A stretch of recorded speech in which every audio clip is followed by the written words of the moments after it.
इस कार्यक्रम के पुण्यार्चक हैं श्री सहजमल, श्री सुधीर कुमार, आशीष जैन, रामा जैन परिवार। जय श्री दर्शकों, मैं शेफाली जैन और आप सभी का बहुत बहुत स्वागत करती हूँ जिनवाड़ी चैनल पर। दर्शकों, आपको ले चलते हैं पर्वादिराज पर्युषण की पावन बेला पर मध्य प्रदेश की राजधानी भोपाल के बैरसिया में 3 से 12 सितंबर तक आयोजित हुए श्रावक संस्कार शिविर की 7वीं कड़ी में।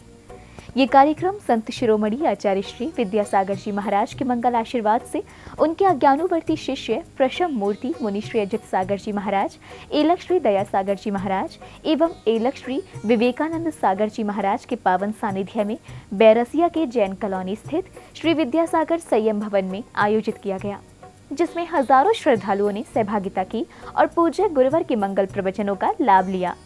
तो आइए दर्शकों, देखते हैं कार्यक्रम के अनुपम पल। पर्वादिराज पर्युषण पर्व की पावन बेला पर मध्य प्रदेश की राजधानी भोपाल के बैरसिया में संत शिरोमणि आचार्य श्री विद्यासागर जी महाराज के मंगल आशीर्वाद से 3 से 12 सितंबर तक श्रावक संस्कार शिविर का आयोजन किया गया, जो कि बैरसिया के जैन कॉलोनी स्थित श्री विद्यासागर संयम भवन में प्रशम मूर्ति मुनि श्री अजित सागर जी महाराज, एलक श्री दया सागर जी महाराज एवं एलक श्री विवेकानंद सागर जी महाराज के पावन सानिध्य में आयोजित हुआ। कार्यक्रम में 5 सितंबर को उत्तम आर्जव धर्म मनाया गया, जिसमें भक्तों ने सर्वप्रथम प्रभु की प्रतिमा को शीश पर धारण करने के बाद पांडुक शिला पर विराजमान किया।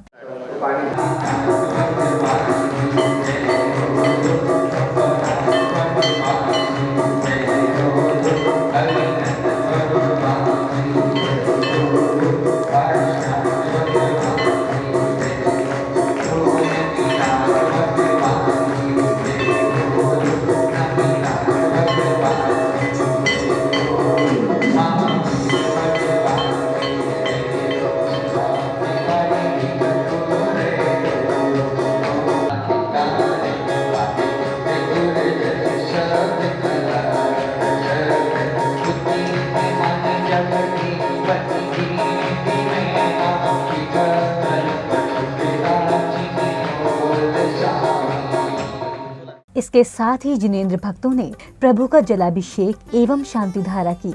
वहीं इस अवसर पर भक्तों ने अपने हाथों से छत्र बनाकर प्रभु को समर्पित किया।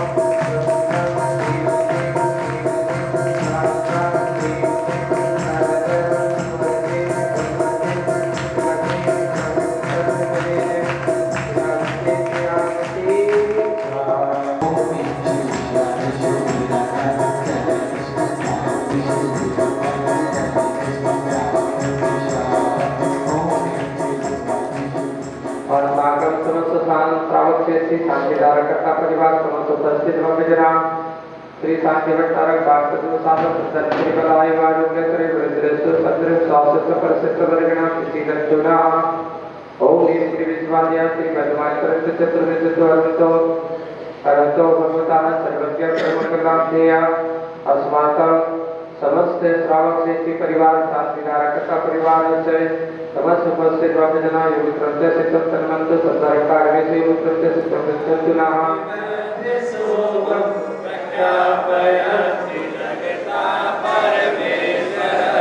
ओम श्री भगवान महावीर स्वामी मस्तको परि छत्रतय स्थापयामि।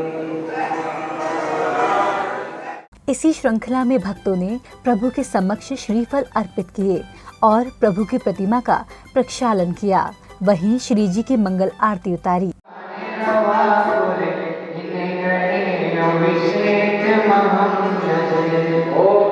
भगवान महावीर स्वामी के मस्तकों पर शांति धारा से काटे जो अर्घा उनके पास की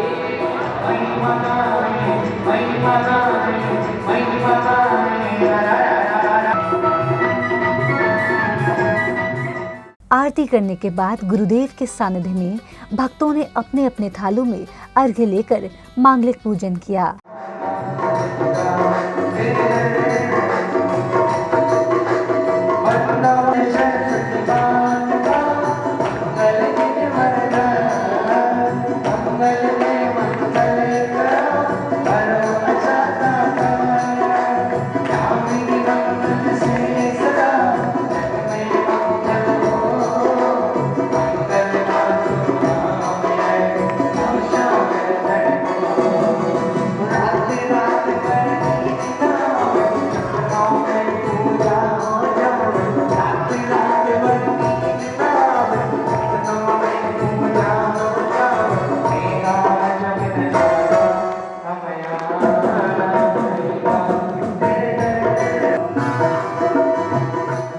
पूजन के अवसर पर श्रावक श्राविकाओं ने भक्तिमय धुनों के साथ प्रभु भक्ति की और अपने जीवन को पुण्यशाली बनाया।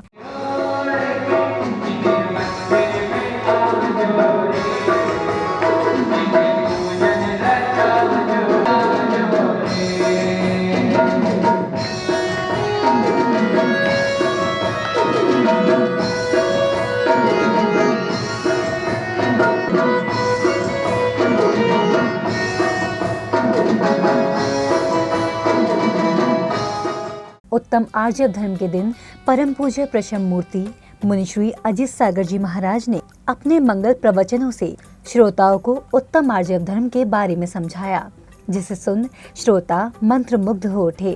कोई टेढ़े मेढ़े विचार वाला हो और एक सीधे सीधे विचार वाला हो और आपसे कहा जाए कि आपको सब्र करना है, आपको जाना है, ये आदमी बहुत टेढ़ा विचारधारा वाला है, ये आदमी बहुत सीधा साधा है, तो आप किसके साथ जाना पसंद करोगे?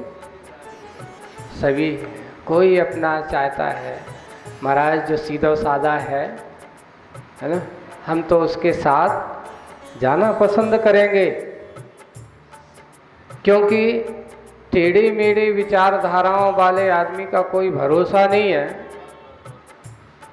कि कब हमारे साथ क्या करवा दे, कब हमें किससे इस प्रकार की प्रवृत्ति में लगा करके हमें फंसा दे। इसलिए सरल स्वभावी होय ताके घर बहु संपदा। आज की पूजन की पंक्ति है, पूरी पंक्ति क्या है? कपट न कीजे कोय चोरन के पुर नाव से, सरल स्वभावी होय ताके घर बहु संपदा। देखो, लेकिन आज के आदमी क्या सोचते हैं? कुटिल स्वभावी होय ताके घर बहु संपदा। जितना दाव पेच अच्छे से समझने वाला हो, जुगाड़ वाला हो, यानी लोगों को ठगने वाला हो, बुद्धि बनाने वाला हो, ये धारणा उसकी बनी है कि उसके घर पे ज़्यादा संपदा होती है। पर ध्यान रखा, अपने यहाँ लिखा गया अन्याय से अर्जित संपदा ज़्यादा से ज़्यादा 10 या 12 साल टिकती है। कितने साल टिकती है? अन्याय से अर्जित, कपट, छल आदि के द्वारा अर्जित जो धन है, ज़्यादा से ज़्यादा 10 से 12 साल बाद वो इस प्रकार का माहौल बनाएगा या ऐसा कुछ होगा कि जो तुमने अर्जित किया है वो तुम्हारे पास रहने वाला नहीं है। लेकिन सरल स्वभावी होए, जो सरल स्वभावी होते हैं उनकी संपदा इस भाव में भी रहती है, अगले भाव में भी रहती है, और ना जाने कितने भाव तक वो संपदा उसका साथ नहीं छोड़ती, क्योंकि सरलता का परिणाम बहुत अच्छा होता है। इसलिए कभी ये मत सोच लेना चाहिए कि भैया उनने हमसे बुरा कहा और अपन ने उनको कुछ नहीं कहा, तो ये सोच लेना कि अपने आप में हमने बहुत अच्छा क्या किया, अपनी कीमत बढ़ाई है, घटाई नहीं। कभी अपने आप के उनने हमसे इतना कही, भैया हम उनको लाने जवाब नहीं दे पाए। कल हमने बात वही कही थी कि ऐसे कुटिल स्वभावी जिनके पास इस प्रकार की प्रवृत्ति है, दूसरों के दोष देखने की प्रवृत्ति है, अब जिनका स्वभाव ही ऐसा है तो उनके स्वभाव को जानो, उनको जवाब देने की ज़रूरत नहीं है। सरलता से जो काम किया जाता है तो बड़े बड़े कुटिल व्यक्ति भी सरलता के सामने नतमस्तक हो जाते हैं। आपको ऐसी बात होती है, और एक बात निश्चित है, सरल स्वभावी को समझना बहुत आसान होता है, लेकिन कपट स्वभावी वालों को, छल कपट वालों को समझना बहुत कठिन काम होता है, जिसे कहते हैं मायाचार। अपने यहाँ एक आयुर्वेदिक में स्वास्थ्य वाले की जैसे क्या हो, चिकित्सा शास्त्र में 3 प्रकार के व्यक्तियों की बात कही गई है। किनके? सबसे पहला, चिकित्सा शास्त्र में 3 चीजें होती हैं, पित्त, वात और कफ, या वात, पित्त और कफ, ऐसी 3 चीजें हैं ना। तो उनने कहा जब ये जिनके यहाँ ये 3 बढ़ती हैं, जब सम रहती तो कोई दिक्कत नहीं, बिल्कुल समान सब कुछ रहे, वो आदमी बीमार नहीं होता। लेकिन जब ये बढ़ जाए तो कहते कभी कभार हर व्यक्ति की अपनी अपनी कोई प्रकृति होती है, एक विशेष रूप से कोई हाईलाइट होती है, यानी उन 3 में से कोई ना कोई एक वृद्धि को लिए जरूर होती है। तो वो पूछते हैं भाई इनकी प्रकृति कैसी है? बोले कफ प्रकृति वाले हैं, ये वायु प्रकृति वाले हैं, ये शीत प्रकृति वाले हैं, ऐसा कहा जाता है। तो उन्होंने इस बारे में एक बहुत अच्छा रिसर्च किया और बताया गया, और पता चला तो उस पर लिखा था जिसकी बात बड़ी होती है वो बहुत मान सम्मान का चाही होता है। जिसकी बात प्रकृति होती है उसको मान सम्मान की बहुत, यानी उसके मान स्वभाव उसके स्वाभाविक गुण में हुआ करता है बात प्रकृति वाले के पास। फिर पूछा पित्त प्रकृति वाले के पास, तो पित्त प्रकृति वाला आदमी क्रोधी होता है। जिनकी पित्त प्रकृति होती है ना, उनको गुस्सा बहुत जल्दी आ जाता है। और जिनकी कफ प्रकृति होती है वे लोभी होते हैं। कैसे होते हैं? कंजूस, लोभी, जुड़ने वाले, धन इकट्ठा करने में जिनको आनंद आता है। फिर उन्होंने कहा ये तो आपने 3 को बता दिया, लेकिन जिनके तीनों बिगड़े होते हैं वे मायाचारी होते हैं। वो कौन होते हैं? जिनके वात, पित्त और कफ पता नहीं कब कौन से कैसे बिगड़ जाए, कब कौन सा घट जाए, कब कौन बढ़ जाए, कब कौन क्या हो जाए, तो उसको कहा वो नियम से मायाचारी होता है। क्योंकि मायाचारी व्यक्ति का एक चेहरा नहीं होता। प्याज का छिलका और मायाचारी का चेहरा बिल्कुल एक से होते हैं। कैसे होते हैं? आपने प्याज देखी? हो सकता कोई ने तो खाई नहीं होगी, कोई ने देखी नहीं होगी ऐसे अपने यहाँ समाज में, लेकिन फिर भी कई लोगों ने तो देखी तो होगी, इतना तो पक्का है। कैसे होती है प्याज? बोले एक छिलके के बाद दूसरा, दूसरे के बाद तीसरा। उसमें कहो कि ये बताओ जैसे अन्न फल होते हैं, है ना, एक छिलका निकालने के बाद उसके सार होता है, नहीं वो छिलका ही उसमें सार है। एक के बाद एक, एक के बाद एक, निकालते जाना, निकालते जाना, निकालते जाना है, वो प्याज का अंत हो जाएगा, पर उसमें से कोई सार नहीं दिखेगा।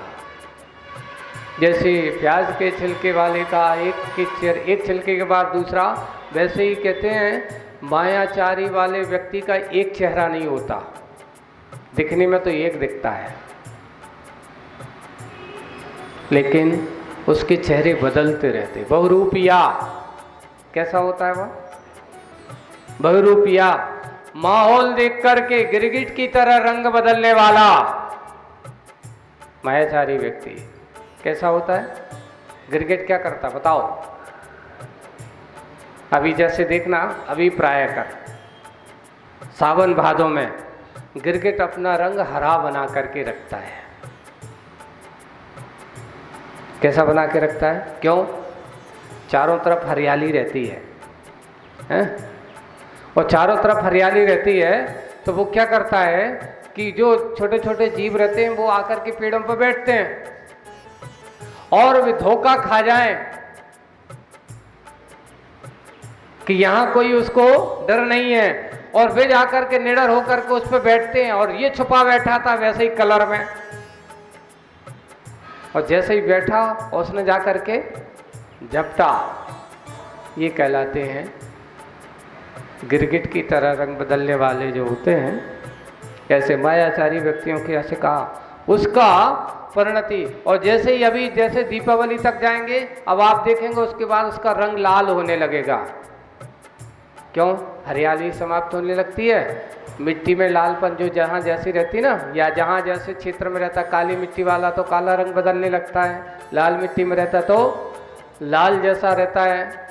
ऐसे उसकी रंग बदलते रहते हैं, उसका एक रंग नहीं होता, क्योंकि उसके अंतरंग में जहाँ माया को जन्म दिया हो, मायाचार जिनके अंदर पनप रहा हो, उनका एक चेहरा दिखने में तो होता है पर अंतरंग से उनका एक नहीं होता। बंधुओं, प्रकृति में हमारे लिए एक चेहरा मिला है और एक चेहरा ये कहता है जैसा तुम्हारा चेहरा है वैसी तुम्हारे चेहरे के अनुसार तुम्हारी प्रवृत्ति होना चाहिए। ऐसा ना हो कि हम क्या करते हैं, बहुत सारे बदलते रहते हैं। एक बिल्कुल सही बात है, कहा गया, नीतिकारों ने लिखा है कि मायाचारी वाले व्यक्ति को समझना टेढ़ी खीर है। कैसी है? टेढ़ी खीर। बहुत अच्छी कहावत, इसकी कथा पढ़ी। टेढ़ी ठील का अर्थ तो क्या होता है? एक कहावत कैसे बनी बताओ? टेढ़ी खीर है। अब समझ में नहीं है उदाहरण कैसे बना, तो बोले कहते इस बार एक कहानी के एक माध्यम से इसको बताया टेढ़ी खीर कहावत कैसी होती है। एक जन्मजात अंधा व्यक्ति है। कौन है? जिसने कभी बचपन में कभी देखा ही नहीं, एक मनुष्य है, सूरदास जिसको अपन कह दो। अब उसने कहा कि यही बात आई कि समझदार आदमी बोले कि खीर तुम्हें खाना है, तो बोले वो पूछता है भैया ये तो बताओ खीर होती कैसी है? खीर होती कैसी है? तो अब कैसे बताएं, बताओ खिलाने। देखा नहीं लाने, देख सकता तो हम उसको दिखा देते। अब उससे वो पूछा, तो वो पूछ रहा है कि भाई खीर होती कैसी है तो बताओ, तो वो कहता सफेद होती है। दर्शकों, आप अभी आनंद उठा रहे थे पर्वादिराज पर्युषण की पावन बेला पर मध्य प्रदेश की राजधानी भोपाल के बैरसिया में संत शिरोमणि आचार्य श्री विद्यासागर जी महाराज के मंगल आशीर्वाद से 3 से 12 सितंबर तक आयोजित हुए श्रावक संस्कार शिविर के 7वें एपिसोड की पावन झलकियों का। ये आयोजन बैरसिया के जैन कॉलोनी स्थित श्री विद्यासागर संयम भवन में प्रशम मूर्ति मुनिश्री अजित सागर जी महाराज, एलक श्री दया सागर जी महाराज एवं एलक श्री विवेकानंद सागर जी महाराज के पावन सानिध्य में संपन्न हुआ। तो दर्शकों, अब समय है आपसे विदा लेने का। कल हम इसी समय पर पुनः उपस्थित होंगे कार्यक्रम की अगली कड़ी के साथ, इसी मंगल भावना के साथ। अब मुझे दीजिए आज्ञा और आप देखते रहिए जिनवाड़ी चैनल। जय श्रीनेंद्र। इस कार्यक्रम के पुण्यार्चक थे श्री सहजमल, श्री सुधीर कुमार, आशीष जैन, रामा जैन परिवार।